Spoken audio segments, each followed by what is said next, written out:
Se você acompanha as nossas redes sociais, você viu que a gente tem um tema hoje. A gente vai falar sobre histórias ou stories. Ok. Quem aqui é menina e já teve diário? Diário, assim, de escrever todo dia. Cara, se você é um ogro e não sabe o que é um diário, aproveita no final do culto, puxa uma menina e fala assim, como é que funciona esse tal de diário aí? Aí você pergunta, beleza? Diário, gente. Por quê? Quando eu conheci a Bárbara, ela tinha um diário.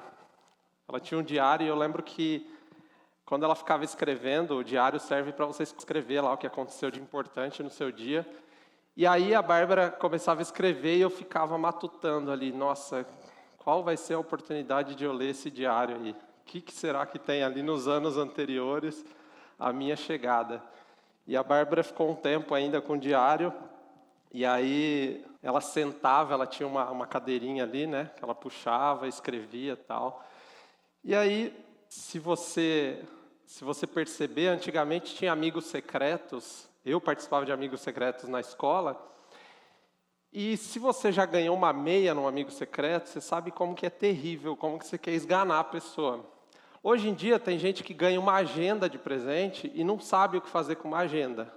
Agenda também dá para você usar como diário, certo? Então, a gente mudou, tem gente que não sabe o que é diário, tem gente que não sabe usar agendas, porque tudo ficou digital. A gente está agora na era dos teclados. Nós estamos na era dos teclados e talvez você que é pai ou mãe aqui, ou você que é da década de deixa eu ver, década de 80 e 90, você deva conhecer a máquina de escrever. Cara, vocês conhecem essa relíquia aí? Conhece? Já teve a oportunidade de escrever um texto numa máquina de escrever? Escrever um artigo? Quando eu era muito pequeno, tinha uma máquina de escrever em casa, e é bem interessante que quando a gente começava a escrever, né, e aí você se empolga escrevendo na máquina de escrever, só tem um problema. A diferença dela para o teclado, além de todas as tecnologias, é que você não pode apertar duas teclas ao mesmo tempo, porque os bracinhos se cruzam, e aí se amarra tudo, e aí você tem que desamarrar o bracinho, soltar ali. Era legal, era caro a máquina de escrever, mas é o que tinha. E aí você já imaginou você escrevendo um TCC, com a BNT, né? Porque era assim, que funciona a máquina de escrever. Você digitou uma linha, aí ele apitava. Dava um apito, o que você tinha que fazer? Você tinha que passar para o parágrafo de baixo.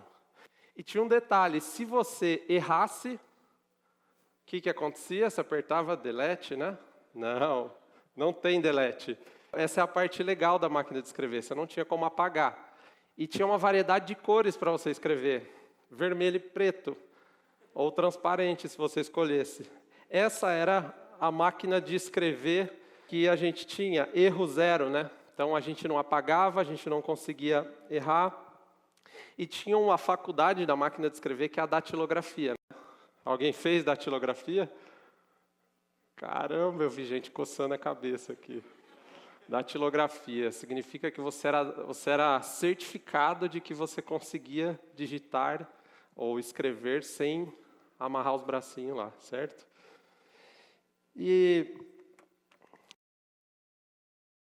eu separei algumas imagens porque a gente vai falar sobre stories e eu separei algumas imagens de como que os tempos mudaram. Tem algumas notícias bem atuais aqui relacionado ao Instagram. Eu vou ver se eu consigo ler.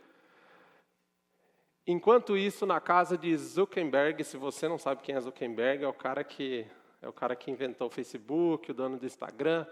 Sei lá, amor, parece que faltou alguma coisa na comida. Tipo o quê? A função Stories. A segunda notícia, atualizou o Spotify de novo. Com certeza, dessa vez virá a função Stories. Meu Excel atualizou. Morta, tem Stories. E a última, imagina Jesus ensinando as parábolas pelos stories. Se alguém de vocês tem 100 ovelhas e perde uma, por acaso não vai procurá-la? Assim, peraí, gente, o resto vai no próximo vídeo. essas são as atualizações mais recentes dos stories que vocês usam no smartphone de vocês. E eu queria falar hoje sobre os stories de alguém muito especial. A gente vai falar sobre os stories de um camarada bem interessante da Bíblia Sagrada. Eu quero falar sobre os 7 stories que José postaria se ele tivesse Instagram. Já pensou? José tinha 17 anos. Com 17 anos, com certeza, ele teria Instagram. Então, o que será que ele postaria da vida dele? Quais seriam os stories que José postaria? E eu fiquei pensando nisso. Quando eu estava lendo a história, eu falei, caramba, parece que está separado em stories isso aqui. Ou eu que estou muito poluído com a internet, sei lá.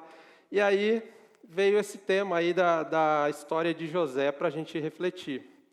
Ok? Então fica ligado aí que você vai ver que José parece que tinha Instagram.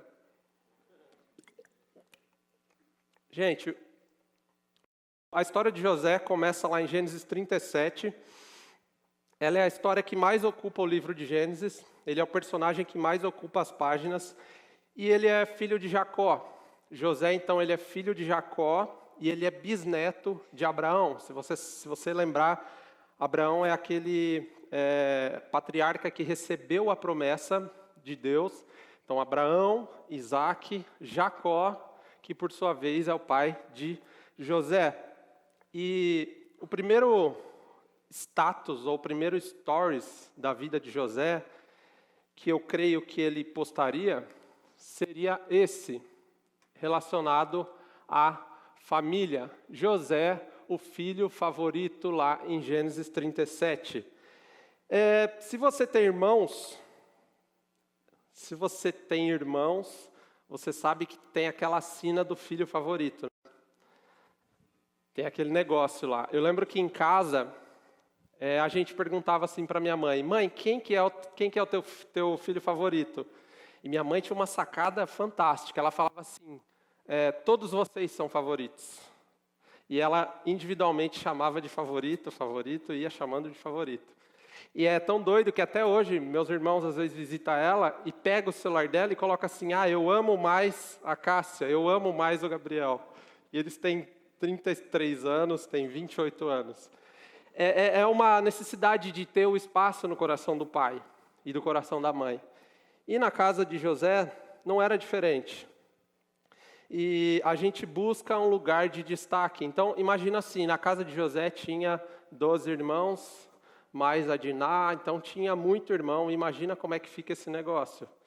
Só que não era tão parecido assim na casa de José. Na casa de José, o negócio era bem diferente. Na casa de José, o filho favorito era José. José era o filho favorito entre todos os filhos.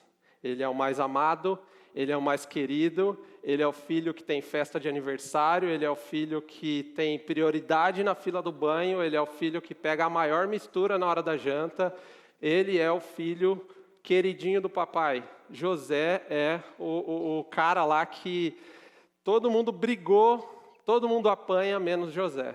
José é o filho favorito. E aí a gente se pergunta, por que José é diferente? José, ele é filho de Raquel. Só para você entender, quando Jacó, o pai de José, ele se apaixona por Raquel, ele é enganado pelo sogro dele. Ele trabalha por 7 anos para se casar com ela, e olha o problema de não ter luz elétrica. O Labão enganou ele, na noite de núpcias colocou a Lia, e depois falou assim, não, aqui a mais velha tem obrigação de casar primeiro. E aí o que Jacó fez? Trabalhou mais 7 anos pela Raquel. Só que tinha um probleminha, Raquel era estéril. Raquel não podia ter filhos.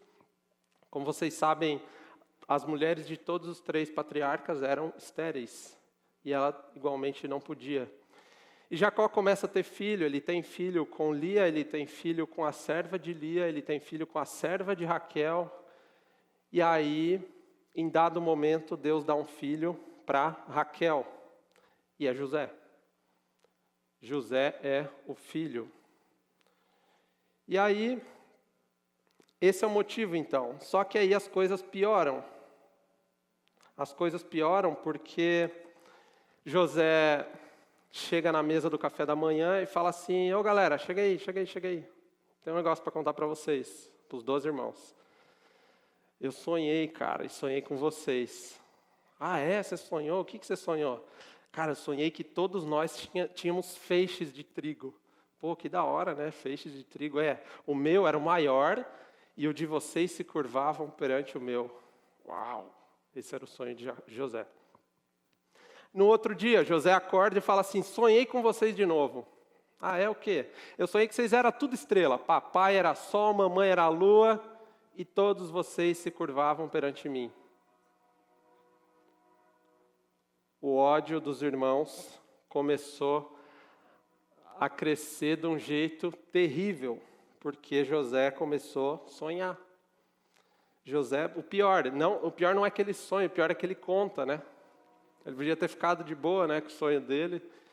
E aí ele conta. E o Jacó não estava muito preocupado em resolver esse problema. Para piorar a situação, o que ele faz? Ele faz uma túnica. Naquela época, para você ter uma túnica colorida, era muito difícil. E José ganhou uma túnica colorida, uma túnica incrível.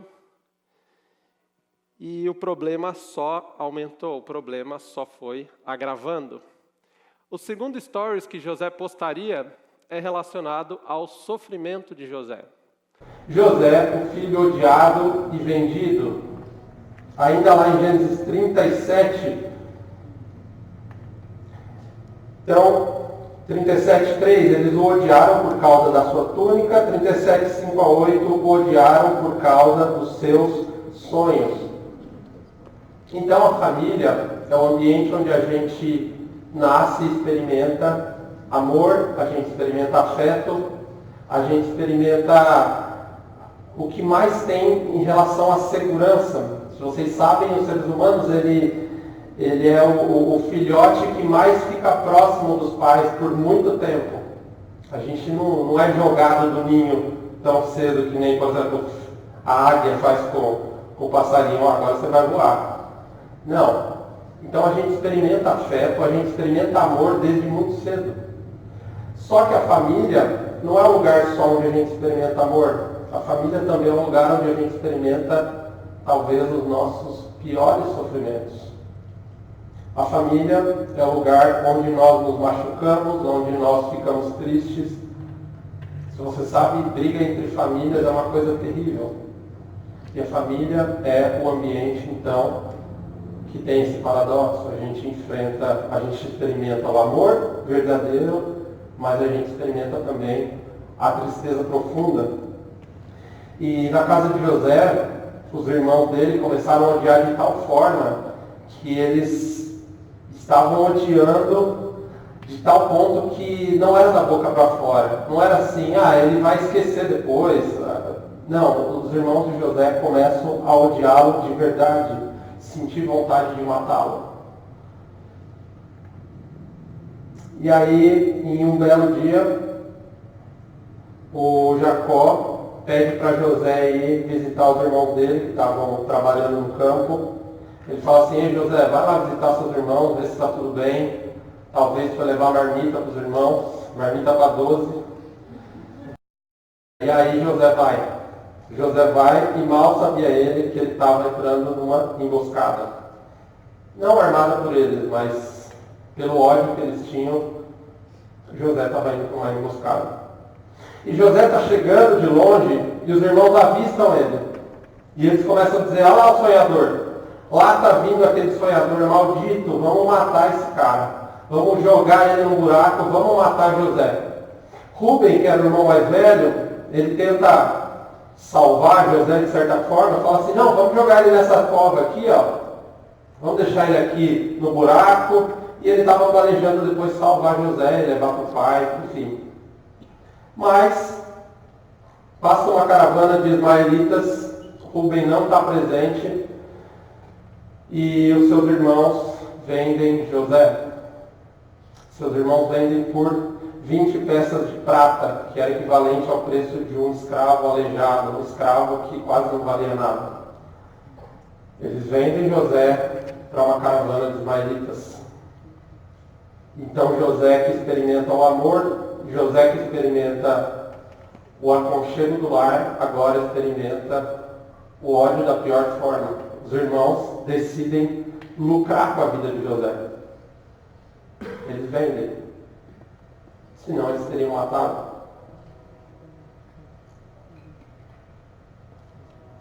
E aí, enquanto a caravana seguia pelos campos e desaparecia da vista, os irmãos mergulharam calmamente a túnica de José no sangue do bode recém-morto.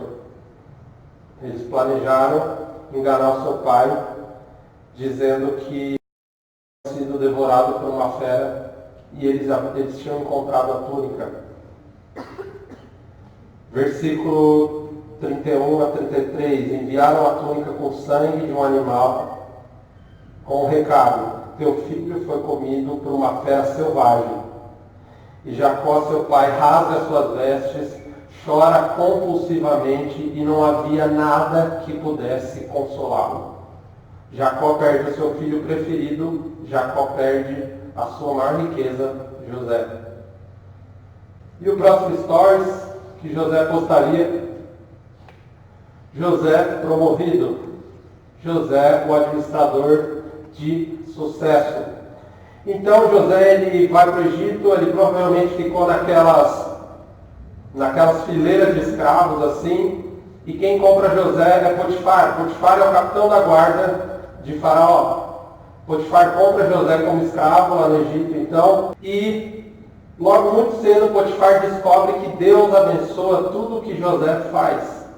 Tudo que José põe a mão, Deus abençoa. José vai cuidar do campo, o campo produz. José vai cuidar da casa, os empregados começam a produzir, as coisas se arrumam. José é abençoado.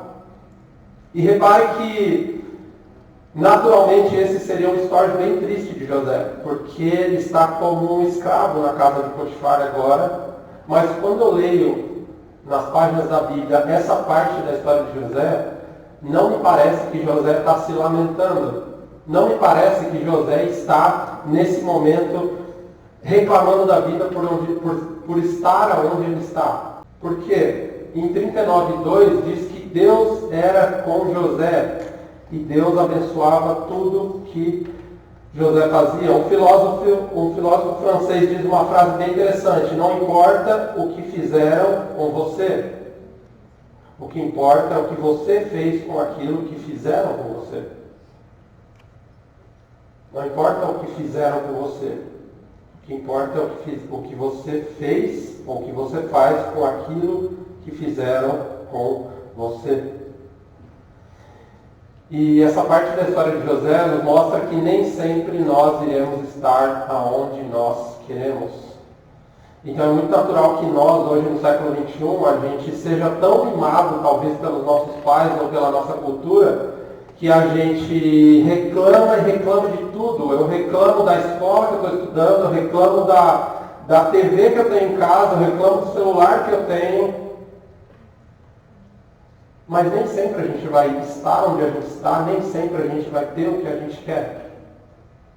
E José, ele nos mostra, ele nos ensina que em situações adversas você pode experimentar coisas grandes, coisas boas. Esse é um stories que mostra isso. Então José não se lamenta, e mais uma vez o texto vai dizer que Deus era com José. Então, de certa forma, José ele estava diante de uma vida, a vida dele, em pedaços, mas José começa a construir esses pedaços e começa a transformar o que seria a tristeza dele em alegria. Então, as circunstâncias de José não são as melhores. José não está fazendo intercâmbio no Egito, José não está trabalhando e recebendo salário. Não, José é escravo. José ele está talvez numa das piores fases da vida dele até ali. Ele está como escravo, longe de casa, mas isso não impede José de dar o seu melhor. Isso não impede José de ser promovido, porque Deus abençoa tudo que ele faz. Isso não impede. José não age como vítima, José, na verdade, ele age como um protagonista da história dele. Muito provavelmente José disse assim, já que eu estou aqui, cara, vamos lá, vamos fazer. Eu não tenho dúvidas de que José orava, eu não tenho dúvidas de que José falava com Deus e sabia que Deus estava com ele. E lá na casa de Potifar, José é promovido, Deus o abençoa e isso nos leva para o próximo stories. Tentação. José, o jovem tentado. Se você ler o texto vai dizer que José era bonitão, José era atraente e Deus abençoava José. Caramba, partidaço, hein? Deus abençoa, ele é bonito, é atraente. Pois é, a mulher de Potifar botou o olho nele e começou a perseguir José.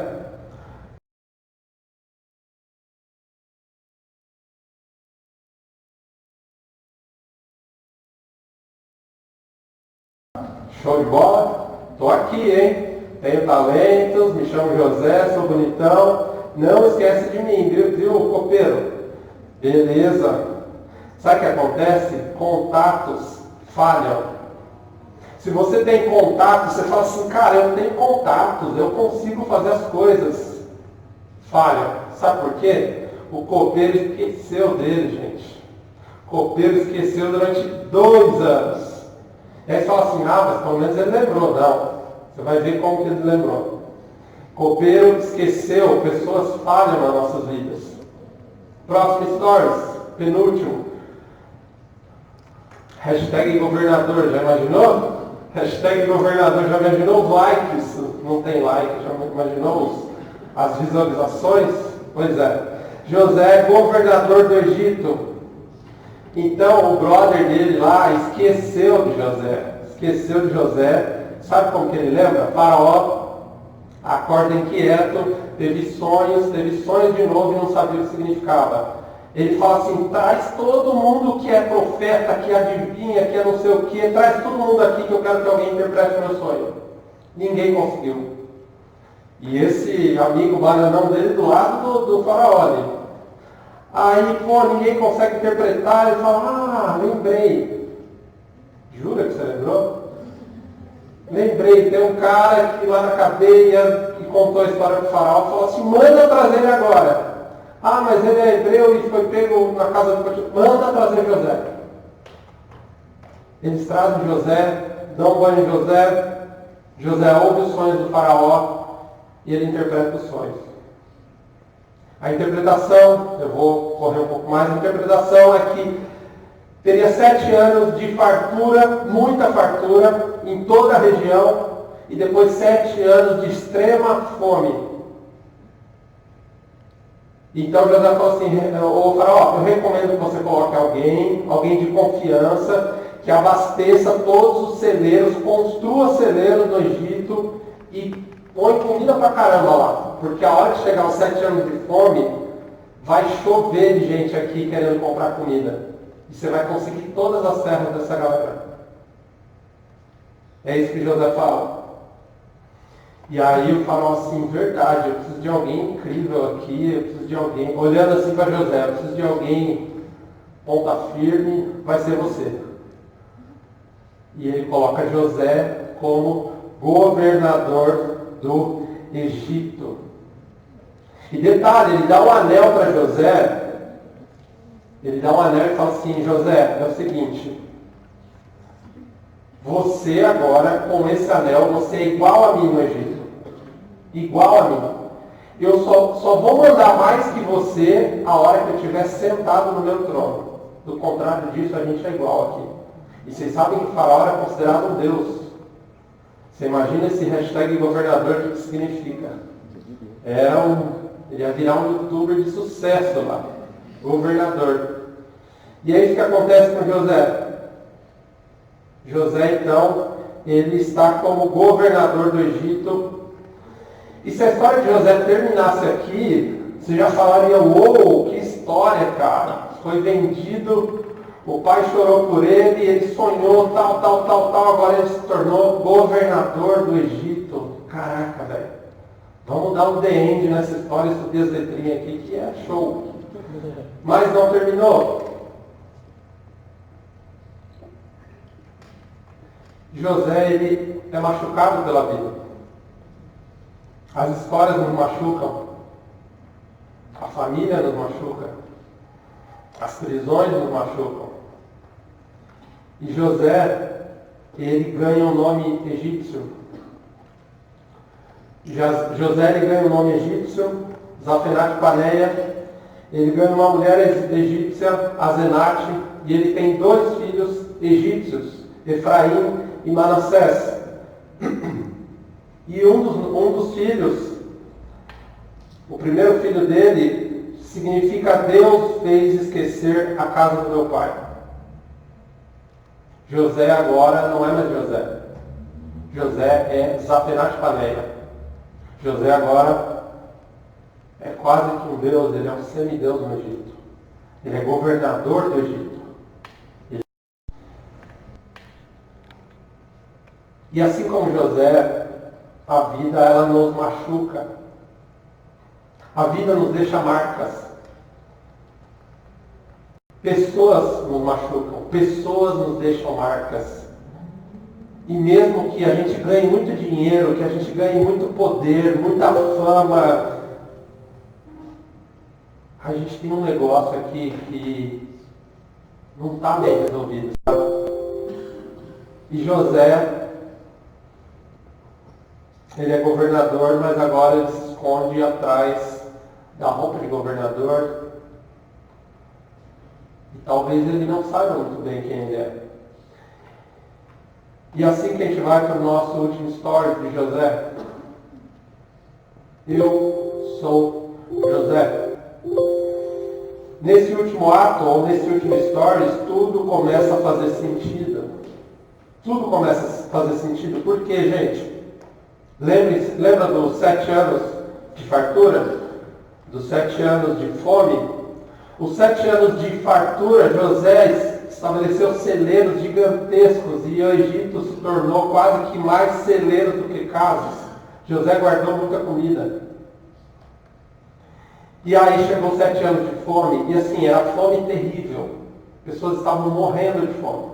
E aí descobriram que o Egito tinha comida. Tem um homem lá no Egito, José. E aí os povos começaram a se alinhar, e no Egito acabou a prata do povo, eles não tinham mais dinheiro. Pô, a gente dá a nossa terra, então dá a terra mesmo. Deram todas as terras que tinha, porque 7 anos de falta de comida. Né?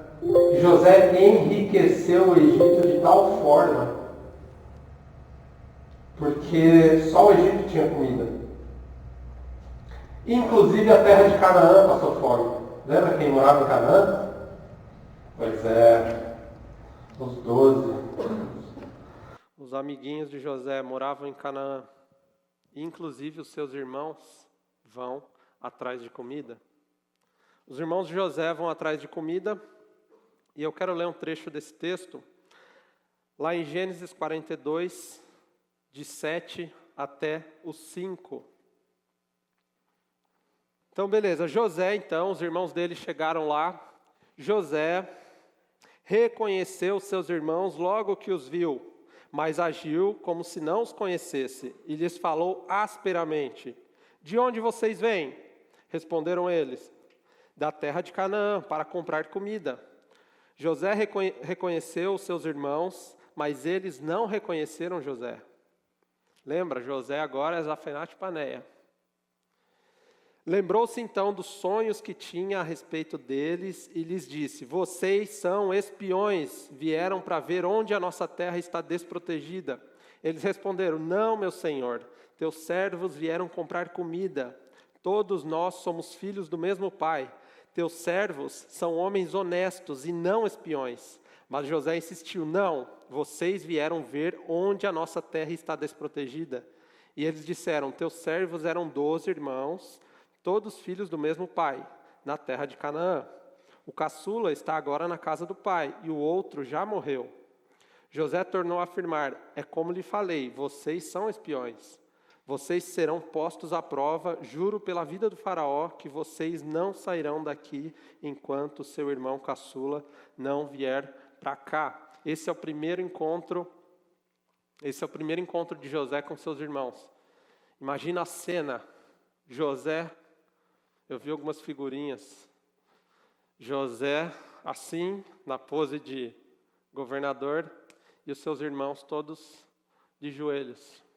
Assim como ele tinha sonhado. E agora José começa a ver acontecer aquilo que ele havia sonhado, depois de muito tempo. José, então, ele responde asperamente, ele manda trazer Benjamim, ele começa a fazer testes com os irmãos dele. Os irmãos dele falam que José havia morrido. E eu quero ler um outro trecho, lá em 45, de 1 a 3. A história se desenrola, ele fica com o irmão preso, ele manda trazer Benjamim, eles demoram para voltar, leia na sua casa depois, eles demoram para voltar, e quando acaba a comida de novo, eles têm que voltar e levar Benjamim, e o pai não quer deixar. E aí acontece isso aqui, lá no final.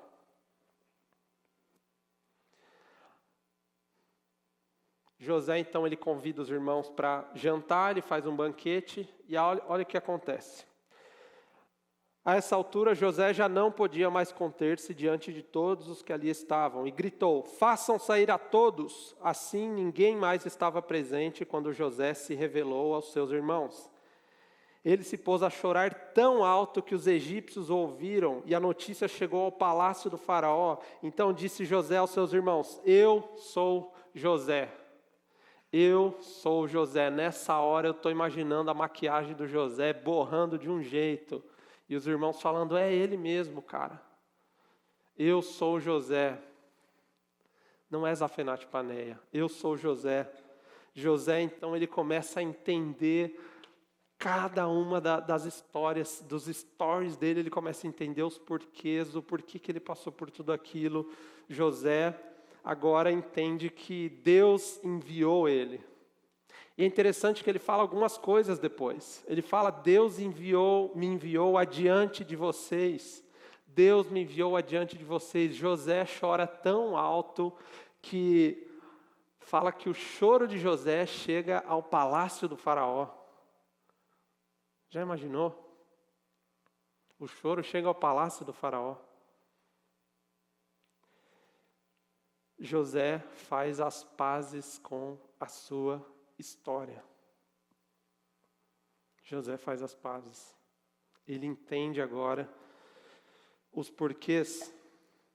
José não se esconde mais. Ele ousa dizer: eu sou José. E quando ele diz eu sou José, ele diz: eu sou José abusado, eu sou José vendido, eu sou José maltratado, eu sou aquele José que vocês me venderam.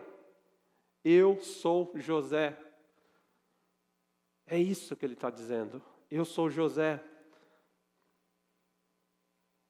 José chora de um jeito que todo mundo ouve. Todo o palácio ouve. José agora não se esconde mais. E ele entende que ele não é mais, quando ele é curado por Deus, ele não é mais refém daquele sofrimento. Ele não é refém. Ele entende que ele não era prisioneiro, ele estava prisioneiro. Uma coisa é a posição, ele estava prisioneiro, mas ele não era prisioneiro. Então, quando ele chora e ele perdoa seus irmãos, ele é liberto. Por quê? Porque um momento da minha história não define quem eu sou. Um momento da minha história é um momento da minha história. Ele é um momento. Por que você é tão triste? Não, eu não sou tão triste, eu estou triste.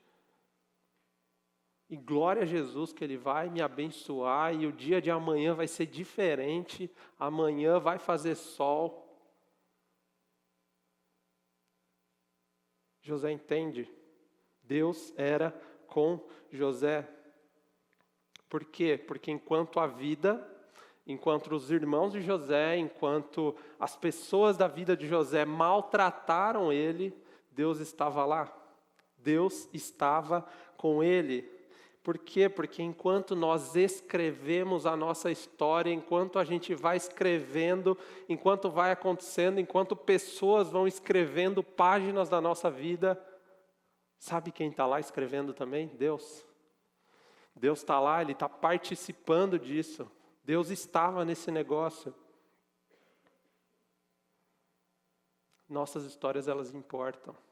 Elas importam muito e importam para Deus.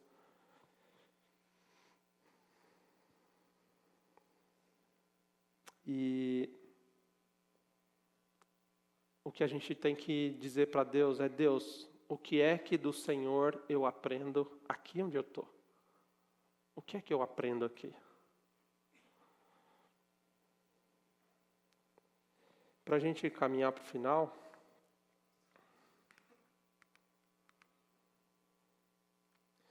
eu queria dizer que Deus, Ele é maior do que o nosso sofrimento. Ele é muito maior. Ele é muito maior. Assim como a história de José está recheada de covas, de cadeias, de prisões, de pessoas, de engano, mas lá existe salvação. Faça as pazes com a sua história. Deixa o palácio todo ouvir você chorar. Quantas vezes você já confessou para alguém as suas dificuldades? Quantas vezes você já chorou diante de alguém contando que você foi abusado, que você foi violentado? Faça as pazes.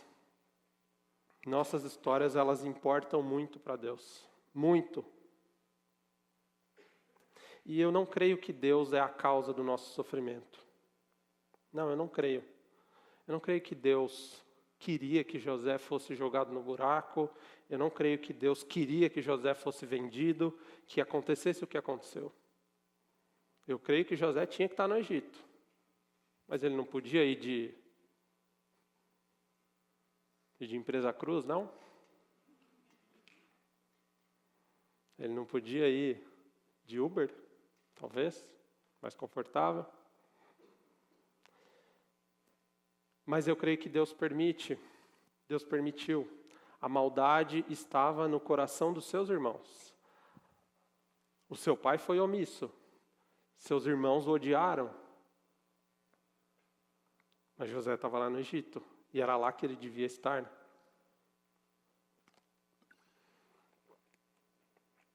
Mas aí você pode perguntar assim: mas onde é que Deus estava quando os meus pais se separaram?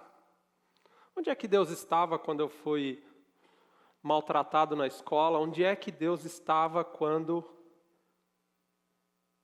eu fui abusado na infância? Onde é que Deus estava quando eu sofri e chorei no meu quarto sozinho? Onde que Deus estava? Ele estava lá. Ele estava lá. José estava na cadeia. E o texto diz: e Deus era com José. José estava no buraco. E Deus era com José. Olha que interessante, 39:2, o Senhor estava com José. 39:3, o Senhor estava com José. Versículo 5, na casa do egípcio, o Senhor abençoou José. Versículo 21, o Senhor estava com José. 23, o Senhor estava com José o tempo todo. Ele sofreu? É claro que sofreu. Mas Deus diz: eu estou escrevendo a sua história, enquanto muita gente, inclusive você, está fazendo cada garrancho. Eu estou escrevendo. Então, gente, não use o seu passado como uma âncora para te manter parado. Use o seu passado como um foguete que te lança para frente. O passado de José se torna um foguete. Se ele fosse de Empresa Cruz, ele jamais seria o governador do Egito. Ele não teria passado pelo que ele passou. Por quê? Porque as nossas histórias, elas importam. E Deus faz coisas incríveis por meio delas.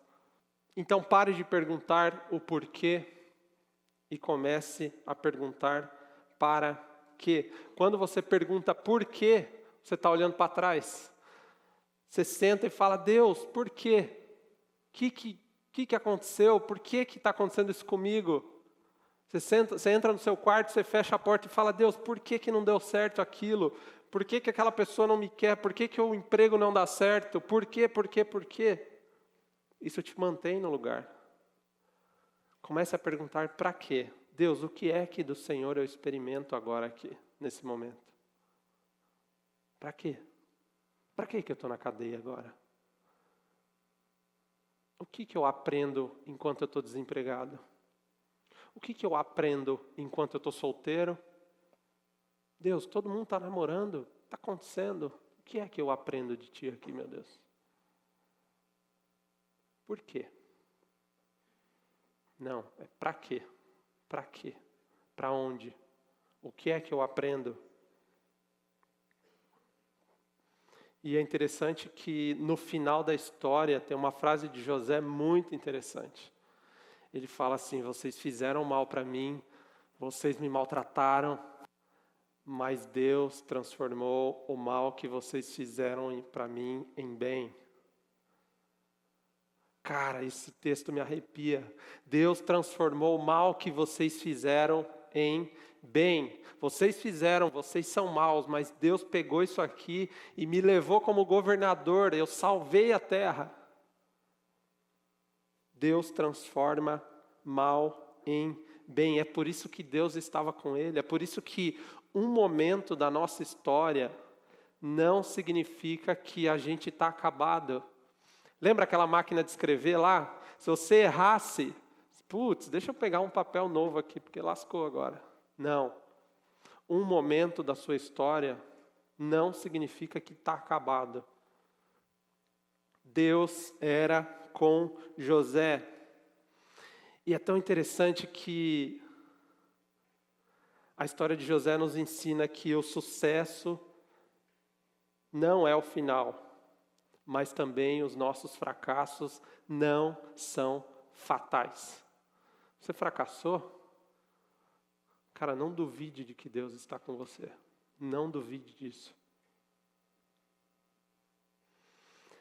Quando a gente senta no colo de Deus, a gente vê a história que Deus escreveu de nós enquanto fizeram mal para nós, aí a gente entende. Quando a gente senta no colo de Deus e Deus começa a folhear as páginas da nossa história, você vai olhar aquele momento mais triste da sua história, talvez aquele story mais terrível, você vai falar, e Deus vai falar para você, você está vendo? Eu estava lá com você.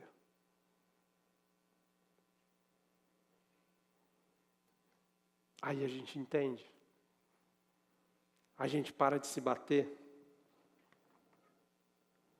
Por quê? Porque quando nós fazemos as pazes com a nossa história, nós somos usados para redimir. José é usado para redimir, gente. José redime. Quando nós recebemos vida, a gente se torna um doador de vida. Quando a gente recebe a graça de Deus, a gente se torna um doador de graça. E se você sofreu alguma coisa e você se fecha e fica perguntando por quê, você murcha e fica lá. José ousa dizer, eu sou José, eu sou aquele que vocês maltrataram, sou eu. E Deus cura José, José perdoa os seus irmãos, e ele faz as pazes com a sua história, e ele é usado para redimir. Glória a Deus. José nos ensina muitas coisas. José era um jovem assim como nós, mas Deus era com ele. Deus é com você no seu trabalho, Deus é com você na sua escola, Deus é com você, Deus é com você. Ah, mas eu estou passando pelo momento mais terrível e Deus é com você. E se você fizer as pazes com a sua história, porque você caminha com Deus, Deus vai te usar para redimir. Amém, gente?